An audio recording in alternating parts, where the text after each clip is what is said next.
share. It's really good that you guys are government because that's how it got generated. So, yeah. So this is the undergrad program I was talking to you about. That's all 100% online. 5 certifications come out of that one, right? And then this is the master's program. There are 10 courses in that. And then that's the kind of more leadership, managerial driven. So do either of you have your bachelor's already? Yeah, okay. So pass the word on if you can. Just let them know it's there. 100%. Yeah, for both of them, undergrad and grad, we meet 1 hour a week synchronously, like on a WebEx at night, because everybody works during the day. So, but the rest of it's async. Like I said, been going on 3 years, doing okay. So this was the proposed agenda, but since you two are here, you can go wherever you want, or 3. Your person too. So, yeah. Thank you. Yes, thank you. Put that on my evaluation speaker. No, these are the areas I'll be covering, and again, I can kind of go over whichever direction you want regarding blockchain and cryptocurrency. So this is actually going to go more on the blockchain side than crypto, but I'll definitely discuss crypto too. So this has been was generated as a result of Pentagon. I got a call saying we want you to come speak on this, and that's how this came about. So the version you're getting is at an unclassified level. But if these two have security clearance, well then shoot, I could. You have a clearance? Security clearance? Yeah? Yeah? Security clearance? No, then I'll say that's a no. Forget it. Forget it. Then. Yeah? Yeah. Well, then we can keep it that way. I got it. I got it. I hear you loud and clear. Well, then we are all good here. Because I've got my clearance as well. So, at any rate, that's how this came about. So, this came about back in January where the Air Force Command is for obvious reasons, getting deeper into blockchain and crypto. So I would say of the 5 branches, Air Force is probably leading in this area of blockchain and crypto, kind of followed by the other non-DoD federal agencies, which I'll go over too. So if you know anything about blockchain, then you know it's known as the trusted protocol because it's called trustless. So, meaning on a blockchain, which is a network, if we want to conduct a transaction, I don't have to send money from PayPal. You get on PayPal. We both trust PayPal, kind of thing. Instead, we can do something on a blockchain where we don't have to have that middle intermediary, and instead go connection to connection, so to speak. And so there's no middleman to trust, so to speak. We will trust each other, and I'll explain that a bit more. So I know y'all's position. Sir, you can tell me, what's your knowledge on blockchain, crypto? Pretty good. Good. Pretty good. I've got a bit of a crypto background. Good. All right, cool. So this is a high-level view just to keep us all on the same page regarding blockchain. So if person A in the upper left corner, like with their laptop, wants to buy something from person B, and we decide together we're going to get on this one blockchain, right? So we're not going to get on that blockchain, we're not going to get on that blockchain over there, we're going to get on this one together. A transaction will occur, like I'll put a service out there or something that needs to be solved. You come about and say, I can solve it, how much are you willing to give? As a result, a block is created, that's that transaction. It gets added to the chain. So now there's a block in the chains of all the transactions occurring on this blockchain.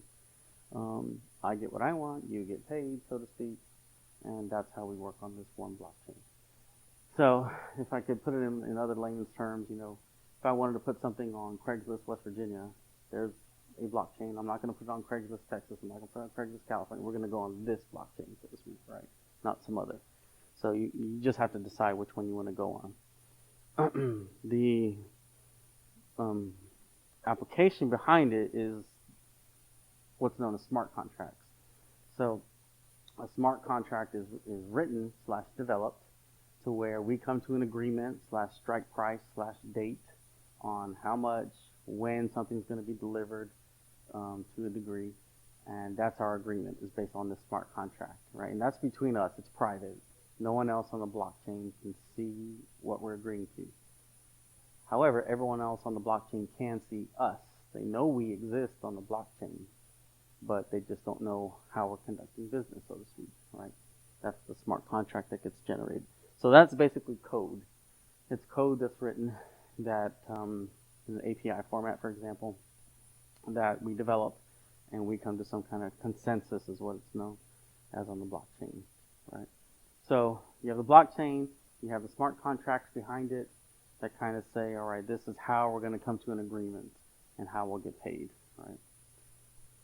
So this is an example of an actual blockchain. This is Lisk's blockchain. So Lisk has their own blockchain, and they have their own cryptocurrency, which is par for the course, right? Kind of saying like Ripple has their own blockchain, and Ripple has their own currency. Right? Lisk has their own blockchain. So this is an example of multiple people on one blockchain, right? So each of those circles kind of represents a block. You've got a healthcare person there, you've got a medical person there, you've got someone who needs to pay their bills, their medical bills, right? And so there's a bunch of smart contracts that are written amongst all these various entities. Agreements occur, and what you notice is that it's decentralized, meaning there's no one central server in the middle. Instead, we all are on this blockchain trusting each other, because we're all on this chain and we trust the algorithms, the consensus formats, etc. on this one blockchain. Lisk is getting really popular with the healthcare industry in terms of their popularity. So if you say, well, who is Lisk? How do I learn Lisk, etc.? A lot of these blockchains, whether it's Ethereum, whether it's Lisk, Ripple, what have you, they all have their own system development kit. And a lot of it's based on JavaScript, is where they start. And then they take that JavaScript and maybe they morph it into their own language, so to speak. So it just depends, right? But Lisk has their own academy, to where if you wanted to learn how to program on Lisk or come on this blockchain, they'll teach you. And that's par for the course now for almost every blockchain out there. They're developing their own developers community, so to speak, right? But this is an example of one actually in practice, right? So for the healthcare industry. Yep.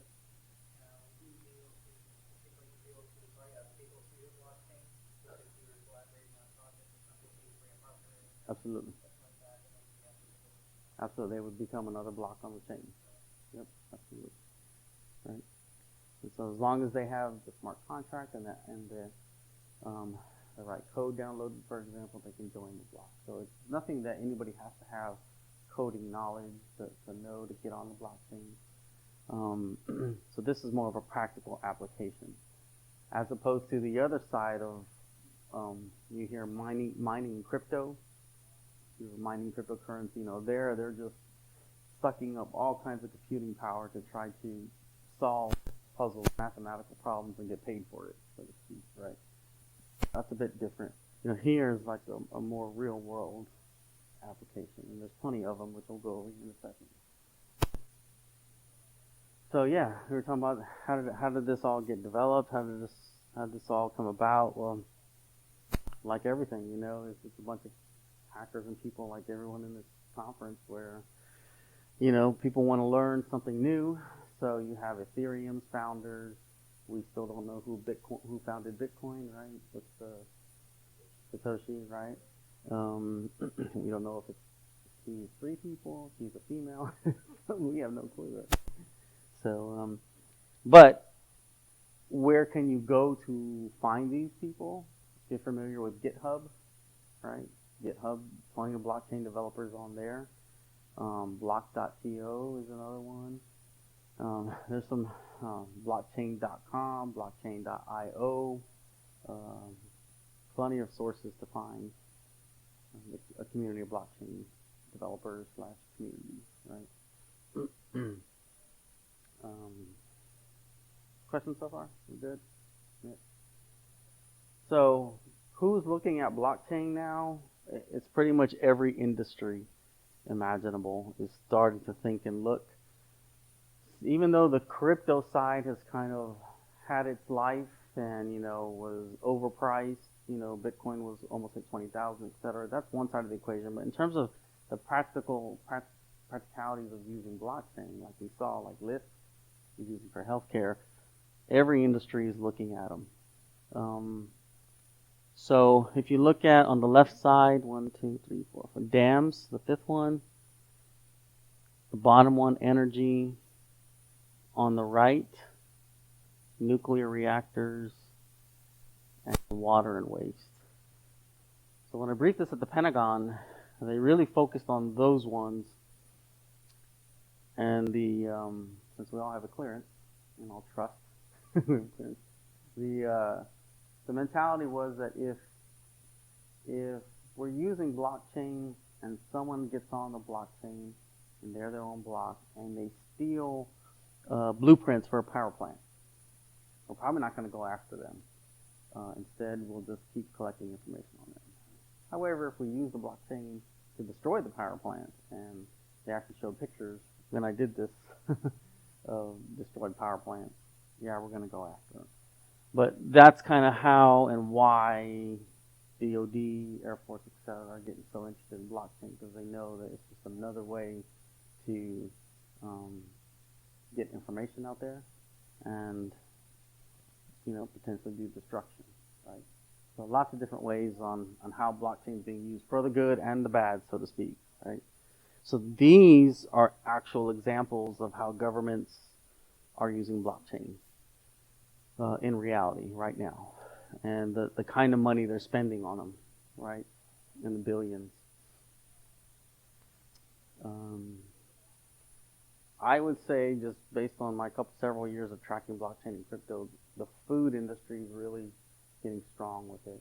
And it makes sense because, in today's world, how something gets from the meat plant to the table here at Chop House, goes through a lot of different multi-networks. So why not track that piece of meat on one blockchain, so to speak, where all of us live, and we can actually keep track and store better of how that piece of meat gets from point A to point B.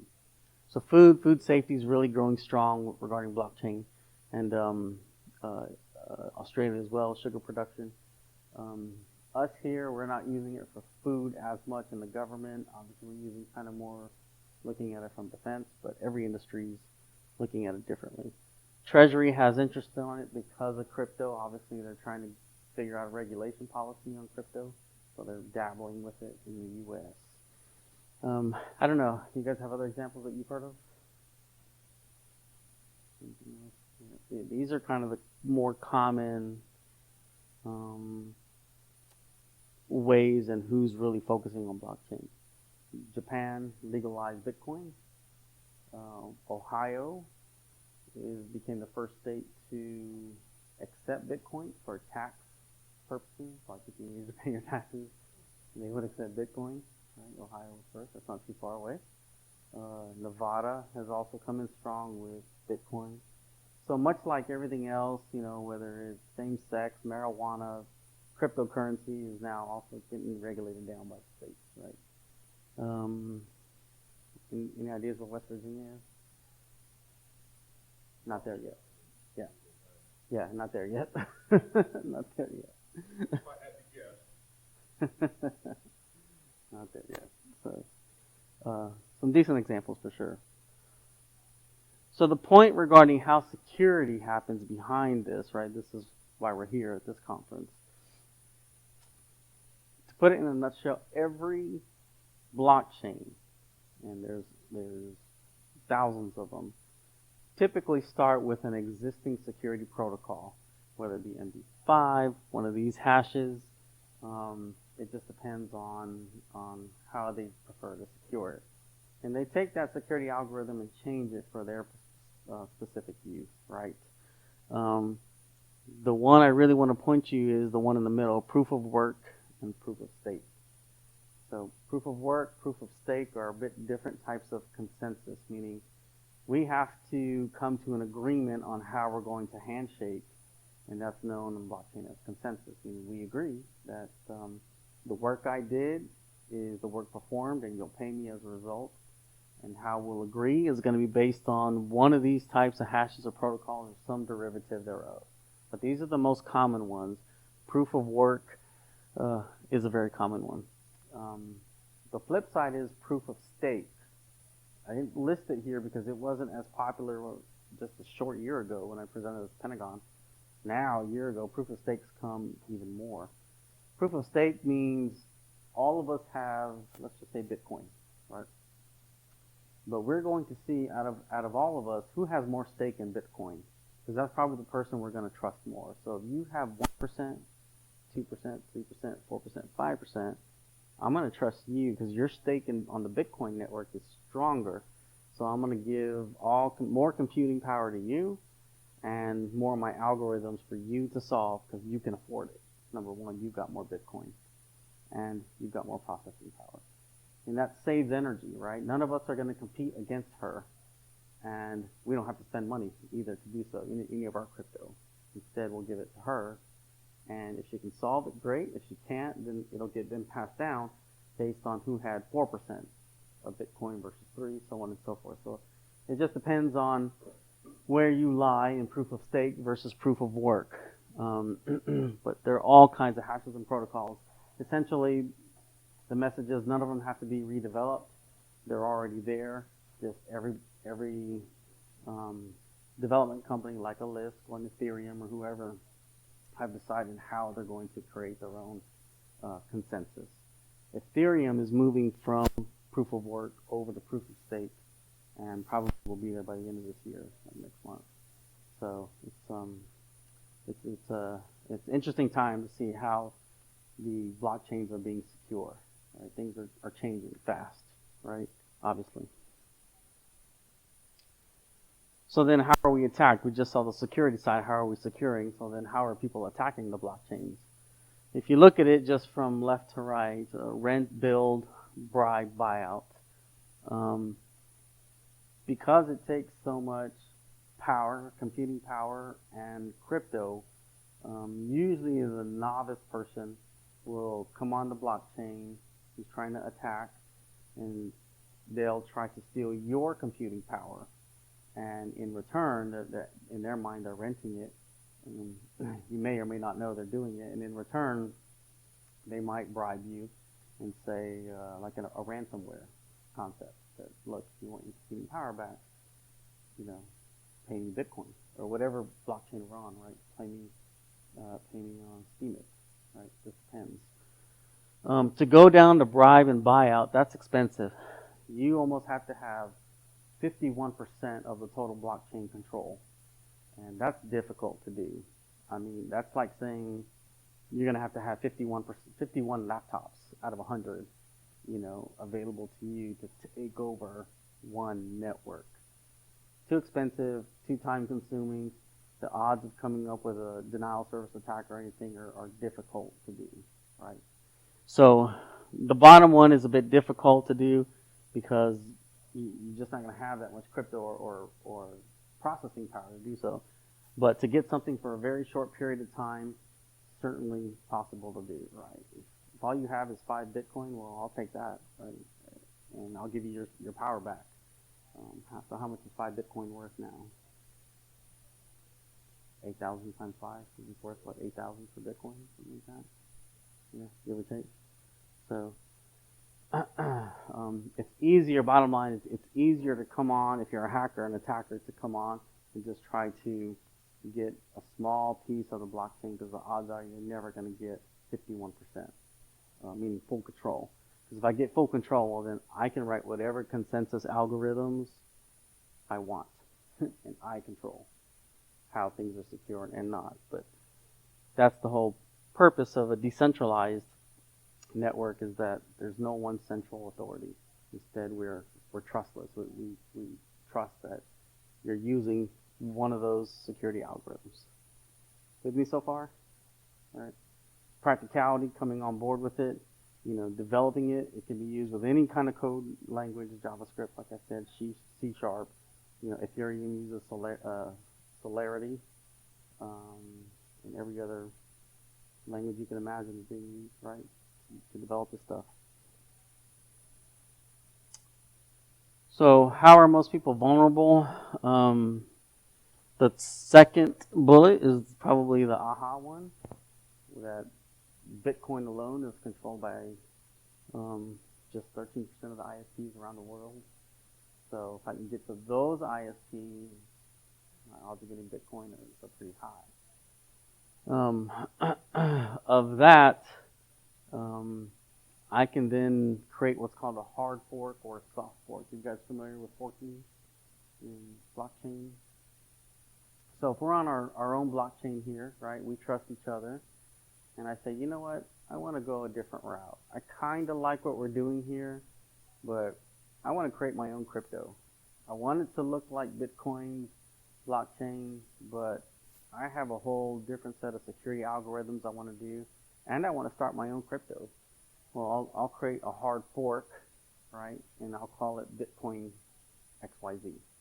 And anyone else who I can get to think like me, trust me, use my algorithm, guess what? We can create our own blockchain. And it just starts like that, right? And so now you have your own blockchain, so to speak. Of course, you've got to manage it to a degree, but hard forks are certainly possible. So that double spending there, 51% of vulnerabilities are double spending. Some hackers will create a hard fork to make it look like you're on this blockchain, but you're really over here on this blockchain. And they'll make it look and seem like you're here, but you're really over here.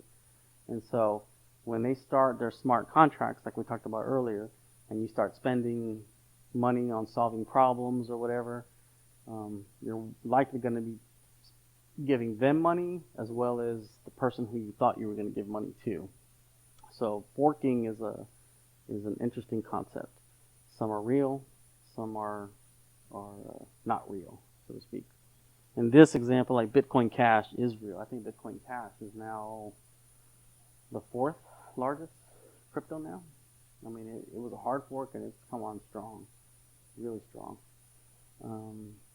But there are different ways to create vulnerabilities on a blockchain. So like any other network, because that's all a blockchain is a big network, it's vulnerable, right? Even though it's decentralized, it does have its vulnerabilities.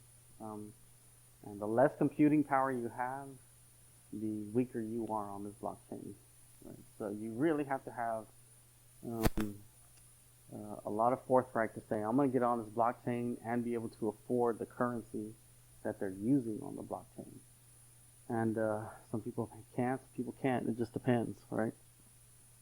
But as we know, every vulnerability, the number one problem is the user, the end user, right? Because none of us are born with a security genie. So we want to trust people. We want to trust when we see people saying, hey, let's take this fork over here. And it's the same thing as that, right?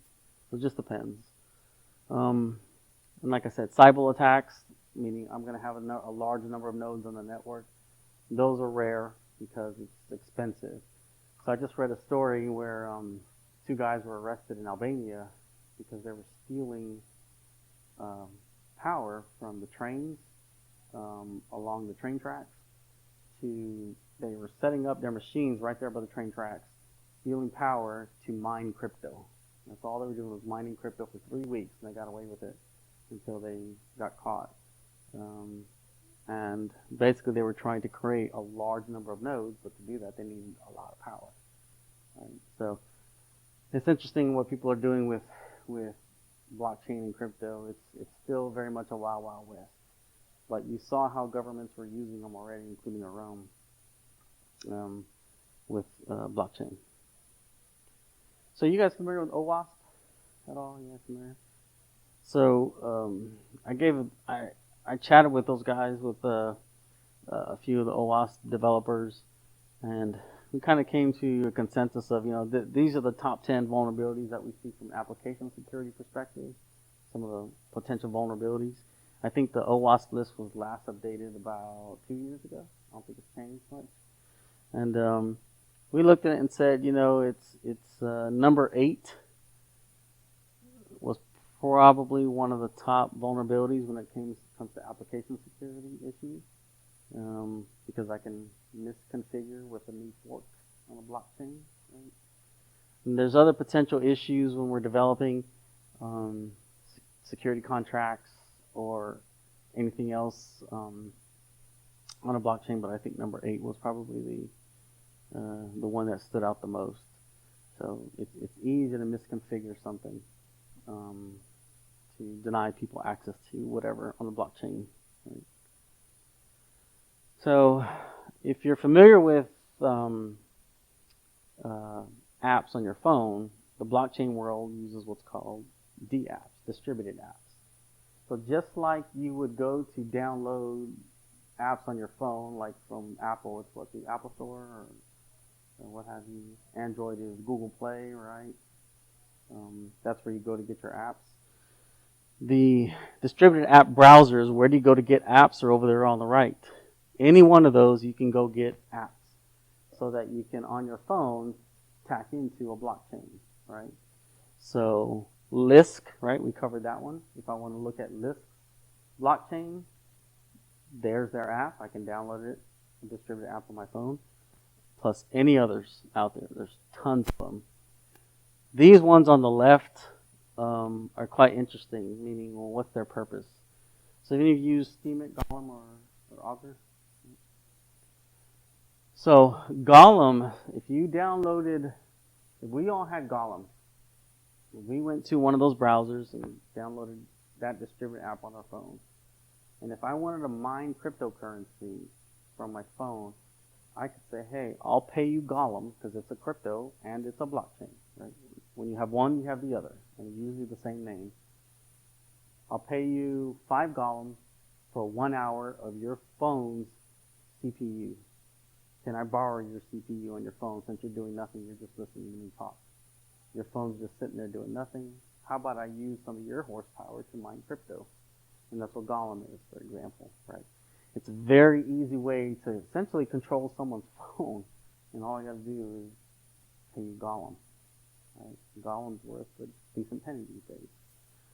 Augur, completely different type of decentralized distributed application. Augur's whole purpose, and every one of these has a different purpose, is if you can forecast the future, and based on how close you come to forecasting the future, I'll pay you Augur crypto, right? So, it's more than just kind of like betting in Vegas, right? Forecasting the future could mean anything to any one of those governments we talked about, right? So, it could be murder for hire, right? If you can predict where this person's going to be, and if you get to them first, like a bounty hunter, I'll pay you in Augur because you predicted it first, right? And difficult to track, much more difficult than tracking U.S. dollars or what have you, right? So Augur is all about forecasting. And if we had something like Steemit's kind of interesting. They're building their own blockchain. This is kind of more innocent, I'll say. This is more about articles. What kind of articles do you produce the most that are getting the most amount of likes, so to speak? So if you produce an article on travel, and if I like it a lot, I'll send you some Steam. That's their currency, right? And so we're all on Steemit. That's the blockchain. I'll pay you Steam if I like what you're writing about. So purpose here is just to show you the many varying uses of blockchain and crypto, and how where you go to download in the apps, the app browsers, the types of apps you can get. Some are for good, some are for bad, some are for both. It really just depends, right?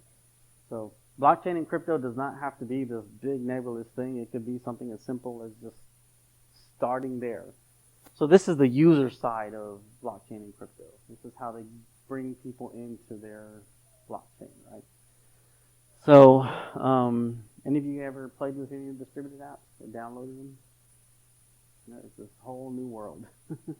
As if you didn't have enough choices on, right, Apple or Google Play to download. You have even more if you want to get over here on the blockchain side, right? So, tons. Questions so far? Yep. To elaborate Mm-hmm.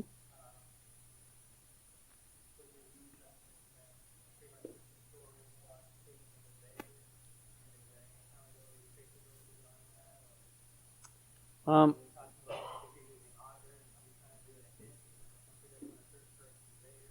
if yeah.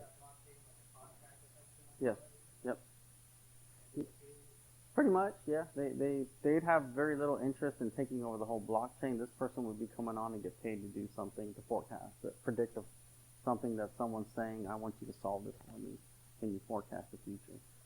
So that's why somebody would download the app.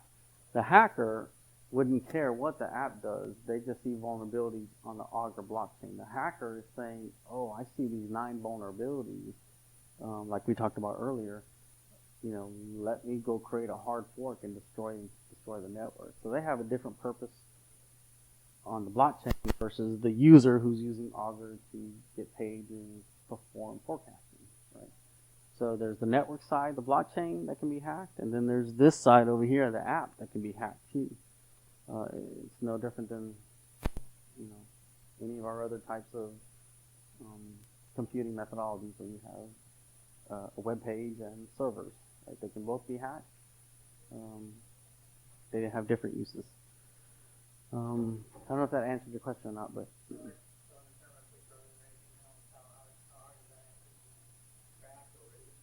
yeah. So the second part, not well. Traceability on blockchain is difficult, and that's the beauty of it from the hacker's perspective. Right? Tracing is we can see when a transaction happened. We might be able to know who the 2 IP addresses are, but then after that, disappearance, you know, on the blockchain. So I can get on the chain and I can get off the chain pretty quick. Yep. So traceability is difficult.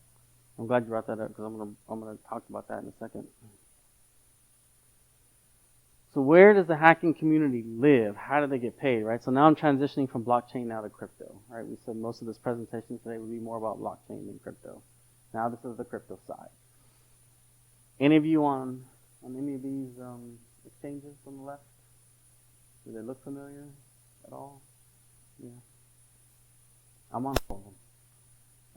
These are exchanges over here on the left, just like you would say the Dow Jones, the NASDAQ, right? S&P 500.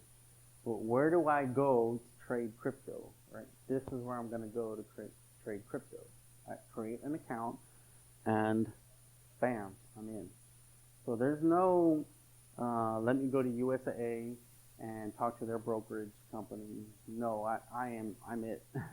I'm the broker, I'm the buyer, I'm the seller, I'm everything. And so is the hacker. They are all the above. Remember, in a trustless environment, I don't have to have the middleman, like a bank. We're going to conduct transactions directly. If I want to buy Bitcoin off of you, we have to have some place to do it, and this is where we would do it. Right? And I don't know who you are when I buy. You don't know who I am when you sell. This is where we go. But this is where hackers live too, right? So Binance is out of China. Bitstamp, Coinbase are here in the U.S. Cryptopia is in New Zealand.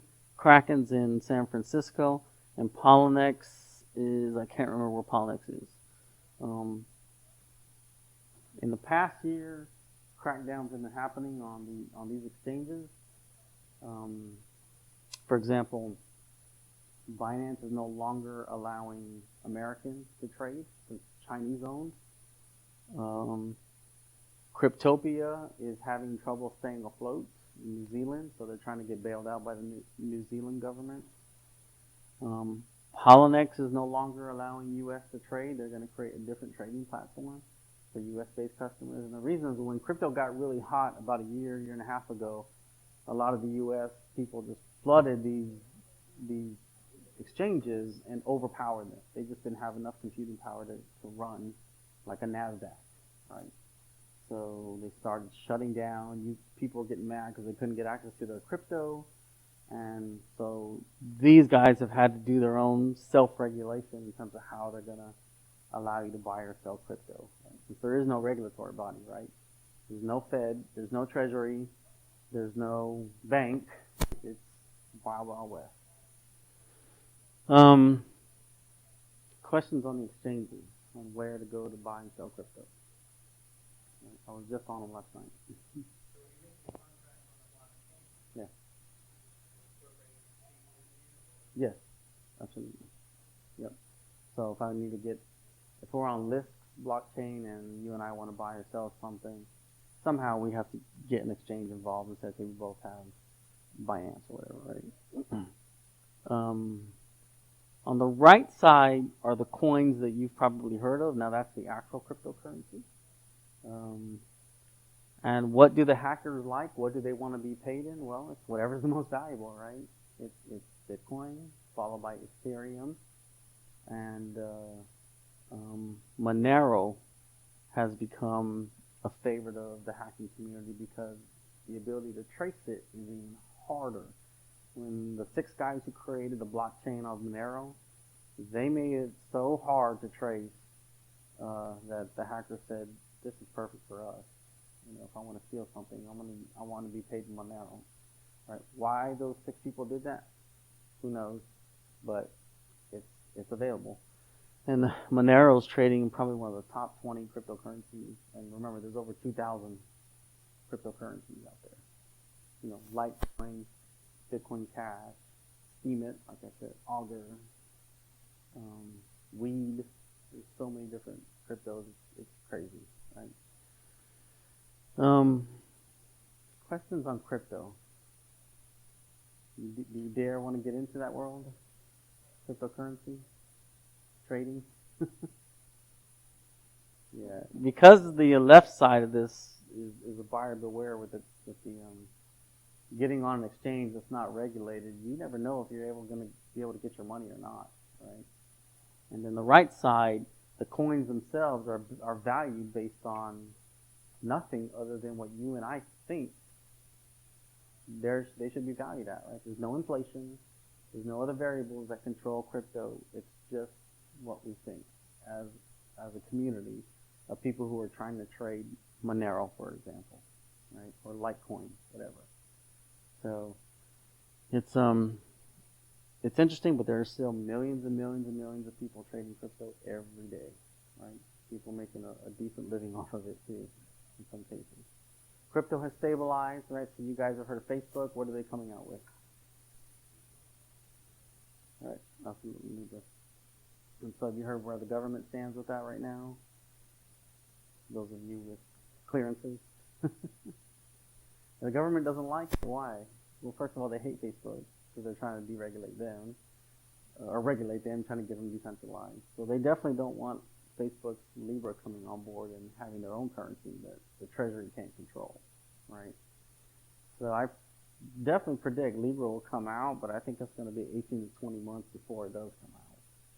I don't think it's going to come out as fast as Facebook originally thought. But can you imagine when it does, what it's going to do on Facebook's marketplace? Anyone on Facebook? Yeah? You think you'll be using Libra pretty soon? Yes? I think everyone in this room in about 2.5, 3 years. If you trade on, if you're on Facebook and you buy stuff marketplace, I think you will be. And even if you're not, someone's going to try to force you to, because if you buy a car on Facebook or even a table, they're going to want you to pay them in Libra, because that's going to be valuable at some point. Yeah, yes. WeChat's big. Yeah. Yes, it's huge. Absolutely. Yeah. So Libra's coming. I'm glad you're in here, all of you, because you're going to be so much smarter than the people who are right behind those doors on understanding, where things are moving. So once Libra takes effect, where it'll lie in relation to Ethereum or Bitcoin, who knows, right? But it's Facebook, so they could easily overpower Bitcoin, I think, in a heartbeat if they needed to.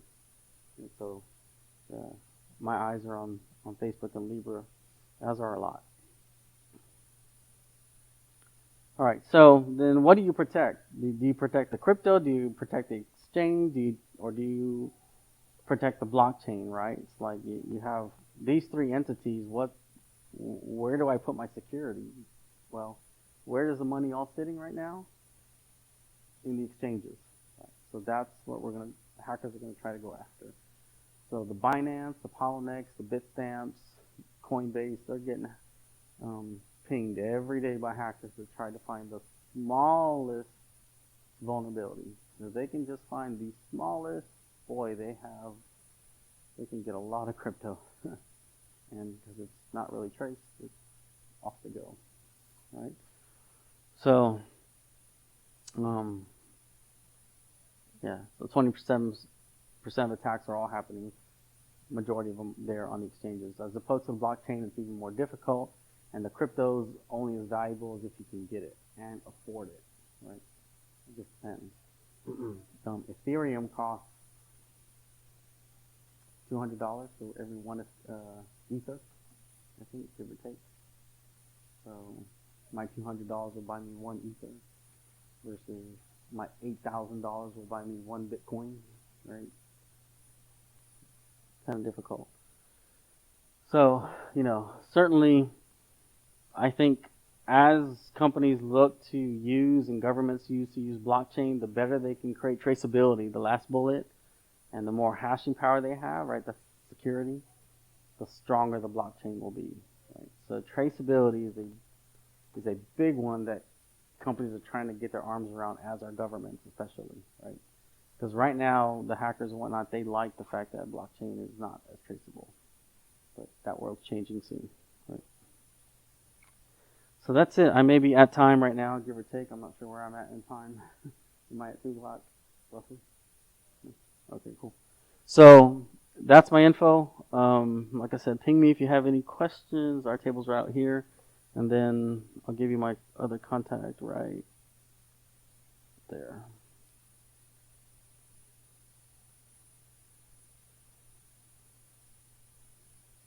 There it goes. So on the bottom left, right? So you can hit me up at the school, the university, if you need to. So questions on blockchain and crypto?